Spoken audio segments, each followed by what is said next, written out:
ಭಾರತೀಯ ಸೇನೆಯಲ್ಲಿ ಕಾರ್ಯಾಚರಿಸ್ತಾ ಇರುವ ಸೇನಾಧಿಕಾರಿಗಳು ಯಾವುದೇ ಕಾರಣಕ್ಕೂ ಸಾಮಾಜಿಕ ಜಾಲತಾಣಗಳನ್ನು ಬಳಸುವಂತಿಲ್ಲ ಎಂಬ ಕೇಂದ್ರ ಸರ್ಕಾರದ ನಿರ್ಧಾರಕ್ಕೆ ಜಿಲ್ಲಾ ಕಾಂಗ್ರೆಸ್ ವಕ್ತಾರ ಅಭಿಷೇಕ್ ಉಳ್ಳಾಲ್ ಅಸಮಾಧಾನ ವ್ಯಕ್ತಪಡಿಸಿದ್ದಾರೆ.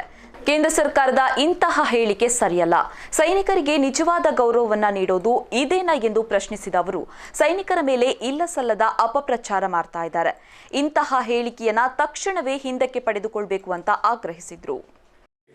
ಇವತ್ತು ದೇಶಭಕ್ತಿಯ ಬಗ್ಗೆ ಮಾತಾಡುವಂಥವರು, ದೇಶದ ಗೌರವದ ಬಗ್ಗೆ ಮಾತಾಡುವವರು, ದೇಶ ಪ್ರೀತಿಯ ಬಗ್ಗೆ ಮಾತಾಡುವವರು ಒಂದು ವಿಚಾರವನ್ನು ಇವತ್ತು ನೆನಪಲ್ಲಿ ಇಟ್ಕೊಳ್ಬೇಕು. ನಮ್ಮ ಸೈನಿಕರಿಗೆ ನೀವು ಕೊಡುವಂತಹ ಗೌರವ ಇಷ್ಟೇನಾ? ಇವತ್ತು ನಮ್ಮ ಸೈನಿಕರ ಬಗ್ಗೆ ನೀವು ಹೇಳುವಂಥ ಮಾತುಗಳು ಸರಿ ಇದೆಯಾ?